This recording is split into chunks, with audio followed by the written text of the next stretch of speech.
Hi అండి సతీష్. ఈ episode చూసిన తర్వాత మీకు ఎంతమందికి ఎంత పనికిమాలిన సీజన్ కానీ, ఇంత అన్ఫెయిర్ డెసిషన్ కానీ ఎప్పుడు చూడలేదు, ఏ సీజన్లో కూడా చూడలేదు అనిపించిందో ఫస్ట్ అది కామెంట్ పెట్టండి. ఎందుకు ఇంత గట్టిగా చెబుతున్నానది కూడా ఫస్ట్ ఒక ఎగ్జాంపుల్ చెప్పేసి తర్వాత ఎపిసోడ్ వైజ్ రివ్యూకి వెళ్ళిపోదాం. వీడియో చూసే ముందు లైక్ కొట్టండి, అట్లాగే కామెంట్ కూడా పెట్టండి. జర్నలిస్ట్ సతీష్ అండ్ న్యూస్ బోల్ రెండు ఛానల్స్ కూడా సబ్స్క్రైబ్ అయితే చేసుకోండి. ఇప్పుడు మనకున్న అప్డేట్ ప్రకారం కూడా ఏంటంటే, సంజన కూడా ఎవరినైనా ఇప్పుడు ఎలాగైతే సుమన్ శెట్టి అట్లాగే తనూజకి లోపలికి పిలిచి కన్ఫెషన్ రూమ్లోకి పిలిచి మీరు ఇంకా టైం కావాలంటే వేరే వాళ్ళతో స్వాప్ చేసుకోవచ్చు, లేదా ఎక్స్ట్రా టైం అడగవచ్చు, వాళ్ళ కార్డు నుంచి కూడా వాడుకోవచ్చు, ఇవన్నీ చెప్పారు. అట్లాగే సంజన కోసం కూడా అడిగేటప్పుడు ఒక రేపు మార్నింగ్ వరకు ఎట్లా టైం ఇస్తాం, ఎవరైనా మీకు టైం స్పెండ్ చేస్తే వాళ్ళ కార్డు నుంచి మీకు కొంత టైం ఇస్తే అప్పుడు మీకు ఫ్యామిలీ వీక్ కోసం అవకాశం ఇస్తాం అని ఒక బంపర్ ఆఫర్ ప్రకటించాడు బిగ్ బాస్. ఆవిడ విషయంలో మాత్రం ఎట్లా అయితే ఇప్పుడు తనూజకి 60 నిమిషాలు వచ్చింది కాదు, ఇచ్చాడు, వాంటెడ్లు ఇచ్చాడు. కెప్టెన్గా ఎన్ని రకాల బెనిఫిట్స్ ఉండాలో అన్ని రకాలుగా ఇమ్యూనిటీ అన్ని పరంగా ఇచ్చాడు. అదే రకంగా ఇక్కడ కూడా 60 నిమిషాలు ఇచ్చాడు. చివరి వరకు చూడండి, స్కిప్ చేయకుండా. ఏదో ఒక ముక్క చూసి, ఒక నిమిషం చూసి, ఫస్ట్లో చూసి, మధ్యలో చూసి, చివరిలో చూసి ఒక ఒపీనియన్కి రావద్దు. మొత్తం చూసాక కూడా ఒక మీ ఒపీనియన్ ఏంటని చెప్పండి. తనూజకి 60 నిమిషాలు, ఇంకెవరు ఇమాన్యుయల్ 45 మినిట్స్ టాస్క్ ఆడి గెలుచుకున్నాడు. డీమన్ కూడా ఒక 30 మినిట్స్ టాస్క్ ఆడి గెలుచుకున్నాడు. అట్లా మిగిలిన 20 నిమిషాలు 15 నిమిషాలు ఇట్లా వచ్చాయి.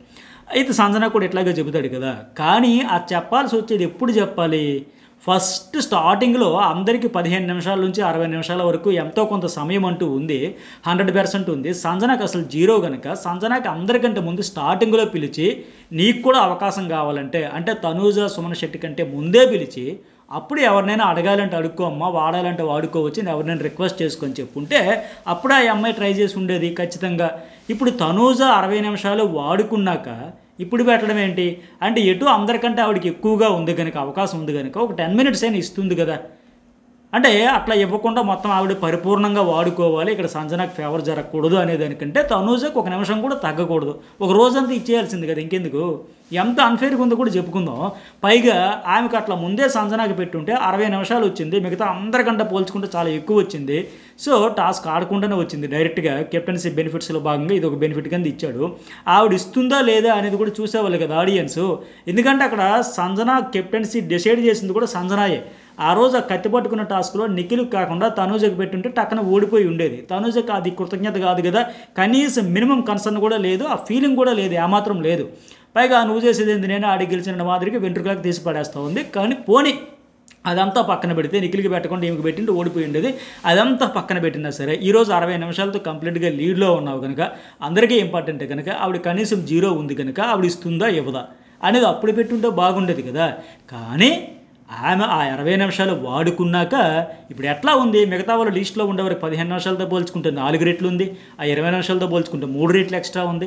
ఇంతమంది కంటే అంత ఎక్కువగా ఉన్న తర్వాత కూడా ఆమె మొత్తం 60 నిమిషాలు వాడుకున్నాక తర్వాత ఈ ఇమాన్యుయల్, కళ్యాణ్ వీళ్ళందరూ ఉంచేటప్పుడు సంజనకి బంపర్ ఆఫర్ పెట్టాడంటే అట్లా పెట్టడం ఏంటండి? ఇదంతా చూస్తుంటే తెలియట్లా. బొడ్డోడికి నెక్కరేసుకున్న బొడ్డోడికి ఈరోజు వచ్చిన ఆ పిల్లకైనా చిన్న పసిపాప వచ్చింది కదా, క్యూట్ బేబీ, ఆ తనుజ ఆ పిల్లకైనా అర్థమైద్దాం ఎంత దారుణంగా పెడతా ఉంటే. అంటే ఇక్కడ ఇమాన్యుయల్కి నెక్స్ట్ 45 ఉంది కదా, ఖచ్చితంగా ఆ 45 మినిట్స్లో కోత వేసేయాలి. ఇమాన్యుయల్కి అంత బంపర్ ఆఫర్ ఇవ్వకూడదు. అక్కడ సంజనాకి లింక్ పెడితే ఆ బాండ్ ప్రకారం, మదరు సన్ బాండ్ ప్రకారం అతడు 10 నిమిషాలు 15 నిమిషాలు చచ్చినట్టుగా ఇస్తాడా చేస్తాడా? ఈ మెలికేదో తనుజ ఉండేటప్పుడు ఎందుకు బెటరు? ఇందుకే ఆడియన్స్కి ఎక్కడ మండాలో అక్కడ మండేది. ఫ్యామిలీ వీక్ కదా, ప్యూర్లీ ఎమోషన్స్ ఉంటాయి, మంచి రివ్యూ వస్తుంది, మంచి అప్డేట్ వస్తుంది. అంటే ఇంత దారుణంగా ఎట్లా చేస్తారు? ఇందుకే ఆడియన్స్కి మండే. ఇచ్చేయండి రా, ఇచ్చేయండి, నేను కప్ ఎందుకు ఇచ్చేయండి, ట్రోఫీ ఇచ్చేయండి అని కామెంట్లు పెట్టేది, విరుచుకుపడేది, పిఆర్ ఏమో చించుకునేది. ఇట్లానా చేసేది కాదు కదా. తనూజకి మాత్రం 60 వాడుకోవాలి, ఇమాన్యుయల్కి 45లో 10-15 నిమిషాలు కోత పడిపోవాలి, మిగతా వాళ్ళు కూడా తగ్గించుకోవాలన్నమాట. పైగా లోపలికి పిలిచి అంత 60 నిమిషాలు ఉండే కూడా ఇంకా కావాలా? అడుగు ఏంద్రమే ఆకలి అనిపించింది ఇంకా ఏమాత్రం దానికి ఎందుకు. పైగా ఆవిడ వచ్చి మళ్ళీ ఇక్కడ కళ్యాణ్కి టెస్ట్ అయితే చేసింది, ఇస్తాడు ఇవ్వడని లెక్క. నీకు నిజంగా ఫ్యామిలీ వీక్ అక్కర్లేదా, అవసరం లేదంటే ఏంటి కావాలా, ఎక్స్ట్రా టైం కావాలని ఆయన అంటే ఆ వద్దులే, మూతి మీద చురక పెడతాను, ఇది సంథింగ్ అట్లే మాట్లాడింది. ఆ టెస్ట్ ఏదో తనూజ కూడా సంజన విషయంలో, అక్కడ సంజన కదా ఇంకో కంటెస్టెంట్ విషయంలో మరి ఆవిడకే జీరో ఉంది కనుక ఎవరికైనా ఇస్తుందో లేదో అని అప్పుడే పెట్టి ఉండాల్సింది. ఫస్ట్ ఆఫర్ సంజనాకి ఇచ్చి ఉండాల్సింది. చెప్పే కదా, సంజన వల్ల కెప్టెన్ అయింది. ఆమె నిఖిల్కి పెట్టకపోతే ఆయన గెలిచి తనూజ ఓడిపోయేది. ఆ విషయం ఎటూ లేదు. కనీసం బిగ్ బాస్ ఎంత అన్ఫేర్ చేస్తే ఎట్లా? పైగా బిగ్ బాస్ ఏం చెప్పాడంటే ఆ పాయింట్స్ ఇచ్చేటప్పుడు కూడా, ఆ టాస్క్ గురించి చెప్పేటప్పుడు కూడా, మీరు మీ ఫ్యామిలీతో గడిపే ప్రతి క్షణం, ప్రతి నిమిషం కూడా చాలా విలువైందంట. వాళ్ళు మీతో పంచుకునే ప్రతి విషయం కూడా మిమ్మల్ని ట్రోఫీకి దగ్గర చేసే అతి ముఖ్యమైనది. మరి అంత అతి ముఖ్యమైనది పదం పదం అంత చక్కగా చెప్పేవే, ప్రతి నిమిషం విలువైనది, ప్రతి విషయం అంత ముఖ్యమైనదనే. మరి ఆ ప్రతి నిమిషం ప్రతి విషయం ఒక తనూజాకే ముఖ్యమైనవా? ఆవిడ మాత్రమే ట్రోఫీకి దగ్గర అవ్వాలా? మిగతా వాళ్ళకి అక్కర్లేదా? అసలు ఈ ఫ్యామిలీ వీక్కి సంబంధించి ఇలా ఇంతవరకు ఇన్ని సీజన్లు ఎప్పుడు చూడలే, ఇలా టైం బాండ్ పెట్టడం, దానికి వచ్చి మళ్ళీ ఇంత అన్ఫైర్ డెసిషన్స్ ఏంటి? ఆవిడ కోట అయిపోయిన తర్వాత మిగతా వాళ్ళకా? నాకున్న అప్డేట్ ప్రకారం చెబుతున్నా, ఒకవేళ సంజనా విషయంలో ఇట్లా పెట్టకపోతే బెటర్, ఇంకో రకంగా ఏదైనా ఇచ్చుంటే బాగుండేదేమో. కానీ ఎంత దారుణం ఇది అంటే, ఆవిడకి మాత్రమే ఆ ప్రతి నిమిషం ప్రతి విషయం ఇంపార్టెంట్, ట్రోఫీకి దగ్గర అవ్వాలి, మిగతా వాళ్ళకి అక్కర్లేదా? ఎందుకు సీజన్ ఓటీటీ తర్వాత నుంచి ఓటీటీ హిట్, ఆ తర్వాత సీజన్ 6, 7, ఆల్మోస్ట్ 8 డిజాస్టర్లు అయిపోతుంటాయి. ఎందుకే ఇంత అన్ఫేర్? ఎవరి కోసమో ఎవరినో గెలిపించడానికి ఎలా లేపుతారని మాదిరిగా. సరే, ఎపిసోడ్ వైజ్ కూడా మాట్లాడుకుందాం. సంజన స్టార్టింగ్లో అంటుంది కదా, డేమన్తో నిద్ర పట్టట్లేదు, నామినేషన్ లోపల నుంచి ఎఫెక్ట్ అయిపోతుంది, రీతితో గొడవ ఇష్టం లేదు, నాకు హెయిర్ కట్ చేసా, బేబీలా చూసానంటే ఆవిడ ఫస్ట్ నుంచి చూసింది. ఆవిడ ఒక మా సిస్టర్కి పెట్టినట్టు ఉంటుందమ్మని ఫస్ట్ నుంచి తినిపించడం అవన్నీ ఉన్నాయి. రీతికి కూడా ఇవి పట్ల కన్సర్న్ ఉంది. వీరిద్దరి మధ్య పెద్ద ఇష్యూస్ లేవు. మనం నామినేషన్ చేసుకోవాల్సి వచ్చినప్పుడు కూడా బలవంతంగా తప్పక చేయాల్సి వచ్చింది. అక్కడ డేమోన్ చెప్తున్నాడు, కాదు మేడం మీకు అక్క ఇచ్చిన గేమ్ అందుకే నామినేట్ చేసింది, ఇదే చేయాలి కాబట్టి చేసింది అని. అంటే ఆవిడ అనింది మంచివారిలా నటించారని నేను చాలా చాలా చాలా ఫీల్ అయ్యా, ఒక బేబీలా చూసాం, మామూలుగా ఫీల్ అవ్వాలి, అవన్నీ చెబుతూ ఉంది. అయితే ఇక్కడ రీతు చౌదరి కూడా ఏంటంటే కావాలని సేఫ్ సైడ్గా నామినేషన్లోకి తెచ్చేసింది. ఎందుకంటే మేము అందరం నామినేషన్లోకి వచ్చినా ఒక వీక్ ఉండే వాళ్ళని, బాటమ్ 2, 3లో ఉంటున్న వాళ్ళని మన ఏదో ఆడియన్స్ ఓట్ల ప్రకారం అని ఏదైతే పెట్టారో ఆ ఈ ఆర్డర్స్ పెట్టుకొని అన్నీ చూసుకొని కావాలని దివ్యాని అండ్ సంజనాని తీసుకొచ్చేసింది నామినేషన్స్ పాయింట్ విషయంలో. అంతే తప్ప అక్కడ పాయింట్ లేకపోయినా కావాలని ఆవిడ గేమ్ స్ట్రాటజీగా ఆడింది. ఇక్కడ సంజన కూడా అది తీసుకోవాల్సిన అవసరం లేదు. ఆవిడ విషయంలో ఇష్యూ లేదు. పైకి ఇక్కడ ఇంకొకటి చెప్పొచ్చేది ఏంటంటే, ఈరోజు ఇప్పుడు ఇక్కడ ఎట్లా అయితే ఫీల్ అవుతుందో ఆ రీతి విషయంలో ఎందుకు అంత కన్సర్న్ ఉంది, ఆవిడ నాకు హెయిర్ సాక్రిఫైస్ చేసింది చిన్న చిన్న విషయం కాదు, ఒక ఆడపిల్ల హెయిర్ ఇవ్వడం అంటే చాలా పెద్ద విషయం అని ఇప్పటికే చాలా సందర్భాల్లో చెప్పింది. ఆవిడ బెండ్ అయిపోయింది ఆ ఎమోషన్కి. అలాంటి ఆవిడని మరింత ఇప్పుడు మళ్ళీ పాయింట్ల పరంగా నువ్వు మళ్ళీ వాళ్ళని అడుక్కో వీళ్ళని అడుక్కో, మరింత బెండ్ అయిపో, నీ ఆట నువ్వు వాడుకో, నువ్వు ఫ్రీగా ఉండకు, ఒకరితో పాయింట్ చెప్పాలని ఇవన్నీ బంధాలే కదా. ఎందుకో మరి కేవలం సంజనకి ఎక్స్క్లూజివ్ బంపర్ ఆఫర్ ఇచ్చి ఆవిడ ఆడకుండా, ఆవిడ న్యాచురల్ ఫ్లోలో ఆవిడ వెళ్లకుండా ఏదో ఓ రకంగా ఇలా ఎమోషనల్గా లింక్ పెట్టేస్తున్నాడు బిగ్ బాస్. ఆవిడ మరి ఆడకూడదా, ఉండకూడదా, ముందుకు వెళ్ళకూడదా ఆట.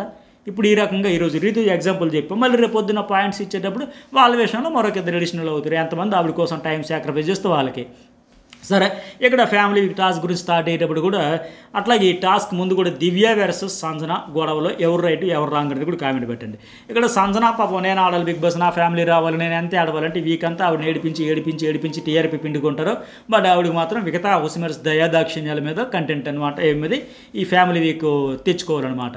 అట్లాగే సరే, ఆ చిక్కుముడి ఉన్న తాళ్ళు నడుముకు కట్టుకొని క్లియర్గా చెప్పాడు బిగ్ బాస్. నడుముకు కట్టుకొని ఆ దివ్య ఏం వింటుందో ఏం అర్థమైంది, నడుముకు అక్కర్లేదన్నట్టు మాట్లాడుతుంది ఏంటి, ఆ ఫ్రేమ్లో కదులుతూ చిక్కులు విప్పుతూ సేమ్ కలర్ రాడ్ చుట్టాలి. గతంలో ఆ సేమ్ కలర్ రాడ్ ఒక రెడ్ కలర్కి బదులు ఆరెంజ్కి బదులు బ్లూ అట్లా కట్టేసేటప్పుడు పెద్ద గొడవలు అయ్యాయి. అక్కడ ఈసారి అయితే అట్లా కాకపోయినా ఆ సేమ్ రాడ్కి చుట్టాలి, ఆ బోర్డు మీద టైం తీసుకోవాలి, మీ ఫ్యామిలీతో మీరు గడిపి. ఇక్కడే చెప్పాడు కదా, ప్రతి నిమిషం వాళ్ళు చెప్పే ప్రతి విషయం మిమ్మల్ని ట్రోఫీ ముందుకు తీసుకెళ్లడంలో ఎంతో సహాయపడుతుందనే విషయం మర్చిపోకుండా అని చెప్పాడు. అంతా బాగానే ఉంది. కానీ ప్రతిసారి ఇదేంది నామినేషన్లో అప్పుడు 5 నిమిషాల టైము, బజర్ మోగేలాగా నామినేషన్ క్లోజ్ చేసేయాలని చెబుతాడు. ఇక్కడ కూడా అందరికి ఈక్వల్ ఇచ్చుంటే బాగుండేది కదా. అందరికి ఈక్వల్ ఆపర్చునిటీస్ ఉన్నదా కప్పుకి దగ్గర అయ్యేదే? అందరికీ చెప్పే ప్రతి నిమిషం ప్రతి విషయం ఇంపార్టెంట్ కాదా? కొందరిగా ఇంపార్టెంటా? మరి ఇక్కడ ఇదేంది నాకు అర్థం కాల, ఎనడోలేంది. వాళ్ళు ఎట్లా చెబుతారు, ఏం చెబుతారు, ఇన్పుట్స్ కోసం అందరూ ఆతృతగా చూస్తారు. వచ్చి ఆ ఓవర్ ఎగ్జైట్మెంట్ అయ్యి ఆ ఎమోషన్తోనే సగం టైం అయిపోద్ది. ఆ ఉన్న కాస్త క్షణాల్లో ఏం చెప్పగలుగుతారు? పైగా ఇప్పుడు మనం స్టార్టింగ్ నేను ఇంతగా ప్రోమో రివ్యూలో కూడా చెప్పినట్టుగా ఫైనల్లో వాళ్ళు ఆడాలనుకున్న ఆడే గెలిపించాలనుకుని వాళ్ళకి ఫేవరిజం ఎడుగు కనిపిస్తుంది. స్టీరింగ్ ఎడు తిప్పాలి అడే తిప్పుతారు. ఈరోజు ఆల్రెడీ తిప్పారు స్టీరింగ్ స్టార్టింగే తానోజుకి 60 నిమిషాలు. మీరు కెప్టెన్ కనుకంట ఎందుకు ఇప్పుడు మరి ఈ బంపర్ ఆఫర్ గత వారం ఇమాన్యుయల్ కెప్టెన్గా ఉండేటప్పుడు 10వ వారం కూడా గత సీజన్లో పెట్టారు కదా ఫ్యామిలీ వీక్, అప్పుడు ఎందుకు పెట్టలా? పైగా గత వారం ఇమాన్యుయల్ కెప్టెన్ అయితే ఇమ్యూనిటీ కూడా లేదంట. నీకు ఇమ్యూనిటీ కూడా లేదు, మీ ఆడియన్స్ హౌస్ మేట్స్ డిసైడ్ చేసుకుంటూ ఓటింగ్లో పెట్టి అతనికి ఇమ్యూనిటీ ఎస్ ఆర్ నో అని చెప్పి ఓటింగ్ వేయండి అని చెప్పి అట్లా పెట్టి వదిలేసరే. మరి ఇప్పుడేంటి, తనుజ వచ్చేసరికి ఆమెకి ఇమ్యూనిటీ, ఆమె చేతిలో సేవింగ్ ఆర్డర్ పెట్టేసి మరొక కంటెస్టెంట్కి ఇమ్యూనిటీ. ఈ బంపర్ ఆఫర్స్ అని ఆవిడకే పెట్టాలా? పోనీ ఆ టోకెన్లు 2 ఒకటే అట్లా ఇచ్చి ఎవరికి ఎన్ని ఇవ్వాలి, ఒకటా ఇద్దరా నామినేషన్ చేయాలనేది కూడా ఎవరు ఇప్పుడు ఆయేష కావచ్చు, ఇమాన్యుయల్ కావచ్చు ముందే మాట్లాడుకొని డిస్కస్ చేసుకుని అందరికి ఎవరికైనా పనిచేస్తారు. ఇప్పుడు మాత్రం అక్కడికి వచ్చినాక లెక్కలు వేసుకుని ఎవరు నామినేట్ చేస్తారు, ఎవరున్నారు ఈ బ్యాలెన్స్ చేసుకుని ఆ ఇచ్చేదేదో ఫస్ట్ ఇమాన్యుయల్కి అవ్వాలి నామినేషన్ రావడం, ఫస్ట్ అతను ఎవరు చేస్తారో చూసుకుని ఇచ్చింది. అలాగే సుమన్ శెట్టికి లాస్ట్కి ఆ ఇచ్చేదేదో ఫస్ట్ సుమన్ శెట్టికి ఇచ్చుంటే, ఆయనకి ఇద్దరినో చేస్తుంటే ఆ ఇద్దరు అతను తెచ్చుంటే అతను ఖచ్చితంగా నామినేషన్లోకి వచ్చి ఉండేవాడు. ఇట్లా ఇన్ని రకాలుగా మొత్తం ఆ నామినేషన్లో టాస్క్ అయిపోయింది. అది ఎన్నడూ లేనిది ఆ టాస్క్. అలా గేమ్ ఆడించి ఆమెకి ఇమ్యూనిటీ ఇచ్చి ఆవిడ చేతుల ద్వారా ఇంకొక ఆమెకి ఇమ్యూనిటీ ఇప్పించి అన్నింటికంటే దారుణం ఏంటంటే హౌస్లో 9 మంది ఉంటే సగం మంది ఒక కంటెస్టెంట్ నామినేట్ చేసి 4 కూడా చెప్పిన వ్యాలిడ్ పాయింట్లే. అంత వ్యాలిడ్ పాయింట్లు చెప్పి 4 నామినేషన్ చేసిన కంటెస్టెంట్కి ఇవి సోది పాయింట్లు చెప్పి సేవ్ చేయడం, ఇది ఎంత దారుణంగా ఉంటున్నాయి. ఇవి అన్ఫేర్ డెసిషన్స్ కాదా? సింగిల్ ఓటుతో సిల్లీ పాయింట్తో చెప్పిన వాళ్ళు కూడా సేవ్ చేయకుండా 4 నామినేషన్ సగం హౌస్ నామినేషన్ చేస్తే వాళ్ళని సేవ్ చేయడం, ఇంత గేమ్ ఆడుకుంటూ ఈవిడ కెప్టెన్సీ ఉండేటప్పుడు ఈ బంపర్ ఆఫర్ల మీద బంపర్ ఆఫర్లు. ఇప్పుడు ఈరోజు కూడా అక్కర్లేదన్నారు. అక్కర్లేదన్నప్పుడు కనీసం మిగతా వాళ్ళందరికంటే ఒక 5 మినిట్స్ పైన ఎక్స్ట్రా అన్న 60 నిమిషాలు. ఇమాన్యుయల్కి సరే 45 నిమిషాలు ఆయన టాస్క్ ఆడడం చూసుకుంటే ఇమాన్యుయల్ మొత్తం చుట్టుకునే వెళ్ళాడు. అక్కడ పర్ఫెక్ట్గా ఆడింది టాస్క్లో ఓవరాల్గా అతడు మాత్రమే. అక్కడికి వెళ్ళాక రిమూవ్ చేస్తున్నప్పుడు తాడు జారిపోతుండేటప్పుడు కిందకి జారింది, అది చూసి మళ్ళీ సంచన చుట్టుకొని చెప్పడం, మళ్ళీ ఆవిడ చూడడం, ఆ చుట్టింది మళ్ళీ విప్పుకోవడం, చాలా అవస్థలు పడ్డాడు. పర్ఫెక్ట్గా 100% ఖచ్చితంగా ఆడింది ఇమాన్యుయలే. అక్కడేమో భరణే అబ్జెక్షన్ వ్యక్తం చేశాడు, సంజనా గారు ఇది రాంగ్ అని. మరి ఎంత అరిచి గోల చేసి రచ్చ చేసిన భరణి ఎట్లా వచ్చాడే, కనీసం చుట్టుకోకుండా వచ్చేసాడు కదా. 1 పాయింట్ నాకే సిగ్గేస్తుందని 10 సార్లు చెప్పడానికని ఆ సంజన ఓకే అనేస్తాడంటే, అతడేమో చెవి కోసిన మేకల గట్టిగా అరిచేసి అంత ఇష్యూ చేసేసి లైవ్లో చూసి మనకి ఇమాన్యుయల్ ఎట్లా చేశాడని ఆ బిట్ చూపించకపోతే అంత అన్ఫెయిర్ ఆడేసాడు, అంత దారుణంగా సంచాలకురాలుగా డెసిషన్ తీసుకుంది అనుకుంటే, తీరా చూస్తే ఎపిసోడ్లో చూస్తే ఇతను అంతలా అరిచిన ఆయన భరణే ఆయనే క్లియర్గా ఆడాడు. ఇతను కనీసం పట్టించుకోలేదు. ఎవరు పట్టించుకున్నాడు తర్వాత ఇమాన్యుయల్ తప్ప. ఆ డీమన్ కూడా బయటకు వచ్చేసాడు, చుట్టుకొని తీసి పెట్టేశాడు. అట్టగా కళ్యాణ్ వచ్చేసి చుట్టేసి తీసేసి రకరకాలుగా చేశారు కదా. అతడు ఒకడే పర్ఫెక్ట్ ఆడాడు. ఇంకా నయ్యం తనూజ్ ఇక్కడ ఎపిసోడ్లో చూపించలేదు, కానీ అక్కడ ఇమాన్యుయల్ వైపు లేదు ఆయన మొత్తం చుట్టుకొని వెళ్ళాడని తనూజ్ కూడా స్టాండ్ తీసుకొని చెప్పింది, లైవ్లో చూపించారు, ఇక్కడేం చూపించలా. అయితే ఫ్యామిలీ వీక్ కదా, ఎందుకులే నెగిటివ్ అని నేను ఇంకా ఎక్కువ చెప్పదలుచుకోవట్లేదు. కానీ ఈ టాస్క్ పరంగా కూడా చూసుకుంటే సంజనాన్ని ఎట్లా బద్నాం చేయాలని ఎక్కువ మంది ట్రై చేశారు ఈ టాస్క్లో. సంచాలక్ గడి చేసింది ఎలాగైనా బిస్కెట్ చేసేయాలి, బద్నాం చేసేయాలి, ఆవిడని బురదజలైన మాదిరిగా ఊరికే హడావిడి అంతా చాలామంది, దివ్య కావచ్చు చాలామంది చేశారు. లైవ్ చూసిన ఇక్కడ చూసినా ఎవరు కరెక్ట్గా ఆడారు చెప్పండి? ఆయన తప్ప. ఆయన పర్ఫెక్ట్గా ఆడాడు, ఫస్ట్ వెళ్ళాడు, బెస్ట్ వెళ్ళాడు, కరెక్ట్గా ఆడాడు. ఆయన సంచాలకురాలుగా కూడా 100% పర్ఫెక్ట్గా చేసింది, ఖచ్చితంగా చేసింది, ఏమాత్రం తడబాటు లేకుండా చేసింది. ఇప్పుడు ఇక్కడ బిగ్ బాస్ ఎందుకు పెడతారండి టాస్క్? ఎవరికి నచ్చినట్టు పప్పు బేలం అందుకు కాదు కదా, ఎవరు ముందు వస్తే వాళ్ళు పాయింట్లు తీసుకోవాలని. అంతేగాని సంచాలకురాలుగా నేను నా రూల్స్ పాటిస్తానని ఆవిడ చెబితే అందులో తప్పే ఉందంట. ఇప్పుడు బిగ్ బాస్ ఏం అడుగుతాడు ఫైనల్గా?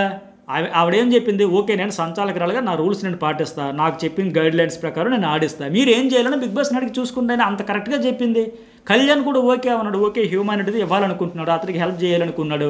సో అతను హ్యూమానిటీ ప్రకారం ఓకే మేడం మేము చేయాలనుకుంటున్నాం, మీరు ఏది చెప్తే అది చేద్దామని ఆలోచించుకుని మీరు బిగ్ బాస్ కాల్ తీసుకుంటే బిగ్ బాస్ ఫైనల్ డెసిషన్ ఏంటి సంజన, ఫైనల్ మీ దృష్టిలో ఏంటి, ఎవరికైనా స్కోర్ అడిగేటప్పుడు మీరు చెప్పండి అని ఆయనకి ఆ కళ్యాణ్ కూడా సంచాలకురాలకు ఒక రెస్పెక్ట్ ఇచ్చి ఆయన ఒపీనియన్ ఆయనకు ఉన్నా సరే, ఆయన చేయాలనుకున్న ఒక డెసిషన్కి వచ్చినా సరే ఆయనే వెయిట్ చేసేది.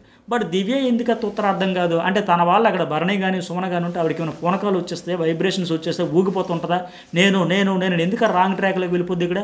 బిగ్ బాస్ ఎందుకు అడిగాడు చివరిలో? దివ్యని అడిగాడా సంజనాన్ని అడిగాడా? ఆన్సర్ చెప్పాల్సిన సంజన కదా, అందుకు ఆవిడికి తెలుస్తుంది ఆ పెయిన్. దివ్యకి ఏం పోయింది? ఇప్పుడు సంజన ఎవరికి ఎన్ని వచ్చాయని సంజనాన్ని అడిగాడా సంచాలకురాలుగా, లేదా దివ్యాని అడిగాడా? ఆవిడ మాత్రం దూరిపోయి ఊరికి చించుకోవడం ఎందుకు అంటే, సుమనం ఇప్పుడు మనం కూడా చూసాం. ఒక ఎక్కువ ఎగ్జాంపుల్స్ కూడా కాదు, నేను ఒక్కటైతే ఇంత గట్టిగా చెప్పేవాడిని కాదు, ఒక 10 ఎగ్జాంపుల్స్ చెప్పొచ్చు ఈవిడ గురించి ఇట్లా పొరపేసుకుని దూరిపోవడం విషయంలో. ఇప్పుడు ఇప్పుడు ఇష్యూ ఏంటి ఈరోజు టాపిక్ చూసుకుంటే, సుమన్ శెట్టి, కళ్యాణ్ అండ్ సంజన మధ్యలో ఇష్యూ. ఆయన హ్యూమానిటీ ఇస్తానన్నాడు, సుమన్ శెట్టి నాకు బై హ్యాండ్ వద్దులే కదా అక్కడ పెట్టేసి తీసుకుంటున్నాడు. ఆయన కూడా వచ్చి ఎంత పద్ధతిగా ఎంత డిగ్నిఫైడ్గా సంజన అతను అన్న చెల్లి అనుకుని కూర్చొని, అది కాదు సంజన గారు, అది కాదంటే అది కాదు సుమన్ అన్న, నేనైతే 60 నిమిషాలు ఇచ్చేస్తా, కానీ నేను సంచాలకు రాలేదు, నేను బ్యాడ్ అవుతాను, నన్ను బద్దం చేయొద్దు ప్లీజ్, నా బాధ అర్థం చేసుకోండి, నాకు కదా కోటింగ్ పడేది, ఆవిడ బాధ ఆవిడ చెప్పుకుంది. సుమన్ శెట్టి ఏమో ఇస్తే బాగుంటుంది కదా, అది కాదు కదా, ఆలోచించవచ్చు కదా అని ఆయన రిక్వెస్ట్ చేసుకున్నాడు. కళ్యాణ్ కూడా హ్యూమానిటీ ప్రకారం కాదండి, ఒకవేళ బిగ్ బాస్ ఏదంటే నేను చూసుకుంటే అట్లా ఇట్లా ఆయన వీళ్ళంతా ఎంత హుందాగా హ్యాండిల్ చేస్తుంటే ఇప్పుడు ఎందుకు అబ్బా నోరేసుకుని యారగెన్స్తో అంత పడిపోతుంటుంది. నేను ఒకే ఎగ్జాంపుల్ కాదు చెబుతున్నా కదా, ఇంత గట్టిగా మాట్లాడు అనేది ఒకటైతే సర్లు అనుకోవచ్చు. ఇప్పుడు ఎగ్జాంపుల్ గౌరవ్ భరణి మధ్యలో కూడా ఈవిడే దూరిపోయి, ఎందుకు నువ్వు దూరం అంటే నేను టీం మెంబర్, ఏంది ఇది లేదు. మరి అంతకుముందు ఏంటి అంటే భరణి సుమన్ అక్కడ స్పాట్లో ఉంటే ఈవిడికి ఎక్కడలేని పేటెంట్స్ వచ్చేస్తాయి, రైట్స్ వచ్చేస్తాయి, ఫైట్ వచ్చేస్తుంది, ఇంకా అన్నీ వచ్చేస్తూ ఉంటాయి, అన్నింటిలో దూరిపోతూ ఉంటుంది, అర్హత ఉందా అది ఇది అని చెప్పి. రెండో పాయింట్ ఏంటి, సంచాలకురాలుగా ఉండేటప్పుడు అక్కడ కళ్యాణ్ కావచ్చు, మొన్న టవర్స్ టాస్క్ సుమన్ శెట్టి సంజన ఆడేటప్పుడు కళ్యాణ్ సంచాలకుడు ఆవిడ మీద ఇన్ఫ్లుయెన్స్ చేసేసి గట్టిగా నోరేసుకుని అరుస్తూ ఉంటుంది. ఈరోజు ఇప్పుడు సుమన్ శెట్టి అండ్ సంజన విషయంలో కూడా అట్లాగే ఈరోజు ఏం పేరు సాంజన మీద అంటే ఈవిడికి కావలసిన క్యూట్లు సుమన్ ఉన్నా సరే భరణి ఉన్నా సరే వాళ్ళ తరపున ఒకళ్ళతా పుచ్చుకొని ఊరికే అవసరం ఉన్నా లేకపోయినా అక్కడ ఏదో అన్యాయం జరిగిపోతున్నాడు. అన్యాయం జరిగిపోతే సర్లే అబ్బా భలే స్టాండ్ తీసుకుందని ఆడియన్సే మెచ్చుకుంటారు. వాళ్ళు కందకలేని దూరత కత్తిపెట్టికి ఎందుకని మాదిరిగా వాళ్ళు సైలెంట్గా ఉంటాయి. ఈవిడ ఎందుకు అలా రియాక్ట్ అయిపోతుంది? ఎందుకే ఈ క్యాండిడేట్ ఎవరు వస్తుంటే ఎక్కడో అంటే ఎవరు వద్దన్నా కాదన్న రిజర్వేషన్ పక్క కన్ఫర్మ్ చేసుకుంటే తప్పు ఊరుకునేటట్టు లేదన్నట్టుంది ఈ బిహేవియర్ వల్లే. ఆ రోజు కళ్యాణ్ మీద మ్యానిపులేషన్ అంటది సంచాలకుడిగా ఉంటే, ఈరోజు ఈ అమ్మాయి మీద అంటది. మూడో ఎగ్జాంపుల్ మాదిరి భరణి బిర్యానీ విషయంలో కూడా భరణి ఏదో ఆన్సర్ చెబుతున్నట్టు మాదిరి ఏదో అడుగుతుంది, నువ్వెందుకు అమ్మ దూరిపోతావు, నేను కెప్టెన్ అనుకున్నారా ఎవరేమనుకున్నారు అంటే పవర్ ఉంటే పవర్ ఉంది కాబట్టి నేను దూరిపోతా, లేదంటే హౌస్మేట్గా నా రైట్ ఉంది అంటే ఏదో ఒక రకంగా నా తెలివి కాదు నాది అతి తెలివి, నా అతి తెలివితో ట్రై చేసి అత్యంత వేగంగా వెళ్ళిపోతాను మాదిరిగా ఉంది ఆవిడ ఆట చూస్తే. ఒకరేమో హ్యూమానిటీ ఇవ్వాలని ట్రై చేస్తూ ఉన్నారు, ఒకరేమో రిక్వెస్ట్ చేసుకుని ఎలాగోలా కన్విన్స్ చేసుకుని తీసుకోవాలని బతిమలాడుకుంటుంటే, ఇంకొకరేమో సంచాలకురాలుగా నా డ్యూటీ నేను పర్ఫెక్ట్గా చేయాలని చేస్తున్నారు. వాళ్ళ ముగ్గురు ఏ లొల్లి లేకుండా పంచాయతీ లేకుండా షార్ట్అవుట్ చేసుకుందాం క్లియర్ చేసుకుని మాట్లాడుతుంటే ఈవిడ మాత్రం ఏదో సామెత ఉంటుంది కదా, ఊర్లో పెళ్ళికి ఏదో హడావిడ అట్లా అనకూడదు కానీ మరి సామెత కదా అది, అట్లా అనిపించింది మనకు. మీకేమనిపించదు ఓవరాల్ ఇష్యూలో కామెంట్ ఇది పెట్టండి. ఒకవేళ ఇక్కడ ఈవిడే ఆ దివ్య సంచాలకురాలు ఎంత గట్టిగా ఇది నా నామినేషన్, ఇది నేను సంచాలక్, ఇది నేను కెప్టెన్, ఇది నేను టీం మెంబర్ ఎంత గట్టిగా మాట్లాడుతుంది, మరి మిగతా వాళ్ళైతే అట్ట కళ్ళెట్టి సంచాలకురాలు కాదా, వాళ్ళకి రైట్స్ ఉండవా, వాళ్ళ డ్యూటీ వాళ్ళు చేయకూడదా, ఈవిడ చెప్పినట్టుగా వాళ్ళు చేయాలా? ఇందువల్ల బాగా తెలివైన అమ్మాయి బాగా ఆడుతుంది అనుకున్న ఆవిడ ఈరోజు ఇలా బిస్కెట్ అయిపోయి బాటంలో కొట్టుమిట్టాడుతుంది. ఈ వీకెండ్ కల్లా కష్టమే అనే పరిస్థితి ఉంది. ఇక నెక్స్ట్ వన్ డీమోన్ ఒక 30 తెచ్చుకున్నాడు, కళ్యాణ్ చెప్పే కదా చుట్టుకునే వెళ్ళాడు, జారిపోతుంది, వేసుకున్నాడు, మళ్ళీ వేసుకున్నాడు. అయితే ఇక్కడ సంజన 20 కాదు 15 మినిట్స్ తీసుకోవడం కరెక్ట్ కాదు. ఎందుకంటే అయితే నువ్వు పక్కన పెట్టాలి, బాగా ఆడకపోతే పర్ఫెక్ట్గా ఆడకపోతే, లేదంటే ఎన్నో పొజిషన్లు వెళ్ళి ఆయనకి నచ్చింది ఏదైతే అక్కడ ఉంటే బెస్ట్ అది తీసుకుంటాడు తప్ప ఓకే ఏదో మినహాయింపు కింద 20 ఉన్న 15 తీసుకుంటే ఎందుకు తీసుకుంటాడు? ఆ ఒక విషయంలో మాత్రం సంజన రాంగ్. ఇక దివ్య 20 తీసుకుంది, రీతు 15, భరణి 15, సుమన్ 15 వచ్చారు. లాస్ట్కి ఇట్లా ఆ టైమ్స్ ప్రకారం అయితే ఇక్కడ సంజన మళ్ళీ ఫైనల్ బిగ్ బాస్ అడిగేటప్పుడు కూడా మంచి డెసిషన్ తీసుకుంది. డైరెక్ట్ చెప్పకుండా నిన్ను ఎవరైనా ఇన్ఫ్లుయెన్స్ చేశారా కళ్యాణ్, ఏమైనా మ్యానిపులేట్ చేశారా, ప్రలోభాలకు గురయ్యేవా, ఏదో ప్రమాణ స్వీకారం మాదిరిగా అడిగి లేదన్న తర్వాత మళ్ళీ ఎవరికైనా అభ్యంతరం ఉందా, ఎంత మెచ్యూరిటీగా చేసింది అక్కడ అడిగి ఆ తర్వాత ఎవరికి లేదన్న తర్వాత అప్పుడు ఇచ్చింది. ఇంకేముంది, పంచాయతీ లేదు కదా, వాళ్ళంతా బాగానే హ్యాండిల్ చేశారు సిచ్యువేషన్. ఈవిడే సరే ఇక తర్వాత సంజన ఏడుపు, ఎందుకంటే ప్లీజ్ బిగ్ బాస్ నాకు ఇవ్వండి, బిగ్ బాస్ నాకు ఫ్యామిలీ వీక్ కావాలి కదా, బతిమలాడుకోవాలి కదా, ఎందుకంటే లాస్ట్ సీజన్లో టేస్టీ తేజ్ అది హిట్ అయ్యింది ఇలా ఫ్యామిలీ సెంటిమెంట్తో, ఈసారి ఇక్కడ ఎట్లా.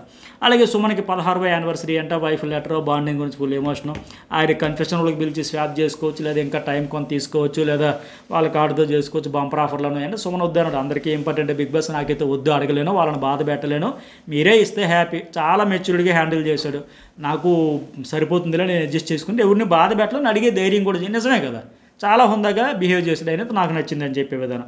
ఆయన వైఫ్ ఎంట్రీ ఇచ్చింది, ఏముంటుంది ఇలాంటి ఫ్యామిలీ వీక్లో సహజంగా ఎమోషన్ ఉంటుంది, ఏడద్దు అని చెప్పడం, బాగా ఆడుతున్నామని చెప్పడం, అట్లాగే మీరు ఎవరిని కించపరచట్లే, ఇది మంచి పాయింట్. ఆయన ఎప్పుడు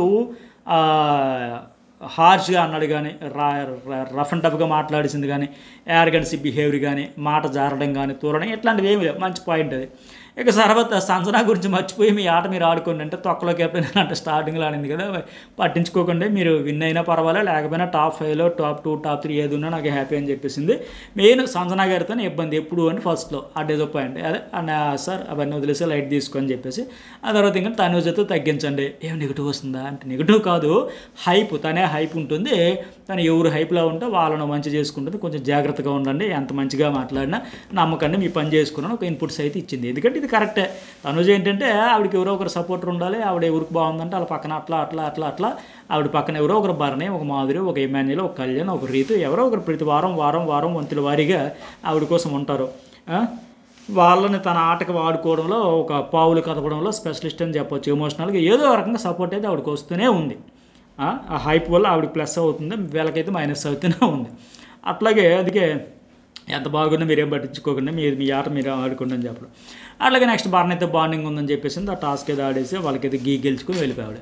అలాగే తర్వాత తనుజ ఆవిడని కూడా కన్ఫ్యూషన్లోకి పిలిచారు. స్వాప్ చేసుకోవచ్చు లేదా వాళ్ళ టైం కొంత తీసుకోవచ్చు అంటే అసలే 60 నిమిషాలు ఇచ్చారు, అందరికంటే ఎక్కువ వచ్చింది. మళ్ళీ అందం చూస్తే అబ్బా బాబోయ్ ఎందుకన్నా ఆయన డైరెక్ట్గా ఇచ్చేవచ్చు కదా, ఇంకేదో ఇచ్చేరేటు 60 నిమిషాలు డైరెక్ట్గా, మళ్ళీ ఇందులో ఇంకా ఇంకంటే ఎట్లా ఉంటుంది అది. సరే ఆవిడ కూడా వద్దనేసింది, కానీ ఆశ ఉంటుంది కదా, వచ్చింది. ఆ తనుజ మళ్ళీ కళ్యాణ్తో నీకు నిజంగా ఫ్యామిలీ ఇవ్వకొద్దా, ఆయన అసలే ఎప్పుడు కోసి పెట్టేద్దాం అన్నట్టు చూస్తాడు కదా, ఏం టైం కావాలా, ఎక్స్ట్రా టైం కావాలా, 15 నిమిషాలు మరో 15 నిమిషాలు లాక్కొని వచ్చేదాని మాదిరిగా తనుజ అడిగితే కాదంటాడా, లేదంటాడా, వద్దంటాడా, రెడీ అయిపోయాడు. లేదు మూతి మీద వాత పెడతా నీకు 60 నిమిషాలు కదంటే అందుకే వద్దనందంట. పోన్లేమ్మ సంతోషమమ్మ, ఇంకేమైనా వద్దన్నాం అనుకున్నాం. ఇక్కడ సుమన్ సెటిల్ అయ్యి ఈవిడ కూడా మెచ్యూర్డ్గానే చేసింది. ఇక అక్క కూతురు వచ్చింది. ఇక్కడ నుంచి నాకైతే కన్నడ బిగ్ బాస్ స్టార్ట్ అయిందేమో అనిపించింది. తెలుగు బిగ్ బాస్ చూడబోతే పొరపాటున కన్నడలోకి వెళ్ళిపోయింది మాదిరిగా. ఎందుకంటే మరి మనకి తెలుగులో ఇన్ని కోట్ల మంది ఉన్నారు, కానీ గత సీజన్ నుంచి ఎందుకో కంటెస్టెంట్లో దొరకట్లేదు. ఈ సీజన్లో ఇంకా దారుణం.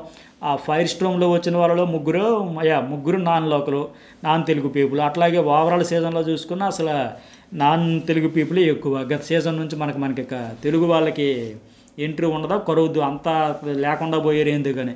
కన్నడ బిగ్ బాస్ అనిపించింది నాకైతే అక్కడ నుంచి చూస్తే, వాళ్ళ చెల్లి వచ్చిన తర్వాత కానీ. సరే ఆ పెళ్లి కూతురు కాబట్టి ఎవరికైనా ఎమోషన్ ఉంటుంది, బట్ ఇవిడికి ఆ పెళ్లి గురించి తెలిసే వచ్చిందంటే సీజన్ 9 నెంబర్ ఆవిడకి లక్కీ నెంబర్ అంట. సెంటిమెంట్ వర్కౌట్ వద్దని వచ్చిన తర్వాత మరి సెంటిమెంట్ గురించి మరి ఇంకా ఆలోచించక్కర్లా. కోర్స్ మరి చెల్లి వచ్చింది, పెళ్లి కుదిర్చుకొని వచ్చిందంటే ఎవరికైనా బాధ ఉంటుంది. అలాగే ఆవిడ ఉన్నంతసేపు చెప్పింది ఒకటే, మేము అన్నీ చూస్తాం బాగానే ఉంది, నువ్వు ఎక్కువ బాధపడకు, ఏడవకు, నువ్వు ఏడిస్తే అమ్మ ఏడుస్తుంది, అక్క ఏడుస్తుంది, వాళ్ళనిద్దరు ఓదార్చలేక మేము పెళ్లి గోలే చూడాలా, పెళ్లి పనులే చూడాలా, నీ గోలే చూడాలా, అందరూ చెప్పేది అదే. ఎందుకు ఆ ఏడుపు మొహం ఎందుకు పెడుతుంది, ఎందుకు అట్లా ఫేస్ పెడుతుంది, ఎందుకు అట్లా చేస్తుంది, ఏడవద్దు ఇదే చెప్పారు. ఇంకా చీర్ఫుల్గా ఉండాలి, ఆ తనుజ కావాలి, అందరూ నీకు సపోర్ట్ ఇవ్వాల్సిన హింట్స్ ఇచ్చేసింది. నీకు సపోర్ట్ చేస్తున్నారు, ఇంట్లో సపోర్ట్ ఉంది, బయట ఉంది. మళ్ళీ ఇక్కడ వాళ్ళ చెల్లి మీద కష్టం అంటదేమో, నాకు సపోర్ట్ ఏంటి, ఎవరు చేశారు సపోర్ట్ అంటదేమో అనుకున్నా, అనలేదు. సంతోషం. ఇప్పుడు ఆ కోపం బాధ తెలిస్తే ఉంటాయి, ఇరిటేషన్ వద్దు. వాళ్ళ అమ్మగారు కూడా అదే ఎందుకు అలా మొహం అలా పెడుతుంది, ఎందుకు అలా ఇరిటేట్ అయిపోతుంది, ఎందుకు అలా అరుస్తుందని. ఇవే కదా మనం రోజు కూడా చూసింది. తనుజ ఏం చేసిందంటే అరిచింది, ఏడ్చింది, దుప్పట ముసుగేసింది, ఏడ్చింది, ఇరిటేట్ అయ్యింది, ఫ్రస్ట్రేట్ అయ్యింది, అరిచింది. వాళ్ళ అమ్మే తిడుతుంది అనమాట. తిట్రా ఎందుకమ్మా, ఎంజాయ్ చేయొచ్చు కదా, అయినంత అవుతుంది, మనకు చేతనంత చేస్తాం, ఆడినంత ఆడతాం, గెలిచినంత గెలుస్తాం, పోయినంత పోతుంది. స్పోర్ట్ స్పిరిట్ ఉండాలి, అది 1% ఉండదు. అదే విషయం మనం ఎపిసోడ్లో చూస్తాం, రివ్యూలో చెప్పుకుంటాం. దాని గురించి మళ్ళీ మన మీద కామెంట్లతో విరుచుకుపడ్డాలు. అంతే కదా. ఇప్పుడు వాళ్ళ అమ్మగారిని కూడా తిట్టేసేయంటారు, మీరు నోటు కూర్చున్నట్టు తిట్టేసేయండి, రివ్యూవర్స్ని తిట్టేస్తారు కదా. ఎందుకు అలా అరుస్తుంది, ఎందుకు అంత ఇరిటేట్ మొహం పెట్టుకుంటుంది, ఎందుకు అట్లా చేస్తున్నాను, అమ్మాయి తిడుతుందంట. మరి ఎవరైనా అదే చెబుతారు, కళ్ళ ముందు. అది బిగ్ బాస్ అనేది ఒక అర్థం లాంటిది కంటెస్టెంట్స్గా. చూసేటప్పుడు మనకి ఏమనిపిస్తుంది అదే చెబుతాం. వాళ్ళ చెల్లి అదే చెప్పింది, అమ్మ నువ్వు దయచేసి ఆడుకుని గెలుచుకుని బయటికి రా, ఇంటా బయట సపోర్ట్ ఉందని, అంతకంటే హింట్ ఇచ్చింది కదా. ఆ పాప అయితే చిన్న పాప క్యూట్గా ముద్దుగా మాటలు యాక్టివ్గా ఉంది. ఉన్నంతసేపు ఆడవకుండా హుషారుగా ఉంటూ అందరినీ ఆడావిడి చేస్తూ చక్కగా అనిపించింది. మొత్తం కన్నడ బిగ్ బాస్ వాళ్ళ చెల్లి ఆ పాప ఉన్నంతసేపు అయ్యింది కదా. ఆ అమ్మాయిని కూర్చోబెట్టి ఆ పెళ్లి కూతురు బ్లెస్సింగ్స్ ఇవ్వడం అంత కొద్దిగా ఎమోషనల్గా బాగా అనిపించింది. ఇవన్నీ కనిపించేవే మంచిగా అనిపించింది. వాళ్ళ చెల్లి కూడా ర్యాకెట్ ఇసిరేటప్పుడు బాగా తగిలింది, అది మధ్యలో ఉన్న 9 కంట ఏదో సింబాలిక్గా అనిపించింది ఎందుకో మరి. అట్లాగే సంజన మళ్ళీ ఏడుపు, ఆ బేబీని చూసి తన ఫ్యామిలీ వస్తుందో రాదని. ఇవి ఎపిసోడ్ హైలైట్స్. మరి మీకేమనిపించిందో కామెంట్ పెట్టండి, లైక్ చేయండి. జెన్యూన్ రివ్యూస్ కుండా బద్దలు కొట్టినట్టే మాట్లాడుతా. రెగ్యులర్గా మన న్యూస్ బాల్ అండ్ జర్నలిస్ట్ సర్వీస్లో వీడియోస్ నోటిఫికేషన్స్ వస్తూ ఉంటాయి. రాకపోయినా ఒకసారి న్యూస్ బాల్ అండ్ జర్నలిస్ట్ సర్వీస్ని చెక్ చేయండి, వీడియోస్ అయితే నోటిఫికేషన్ కనిపిస్తూ ఉంటాయి.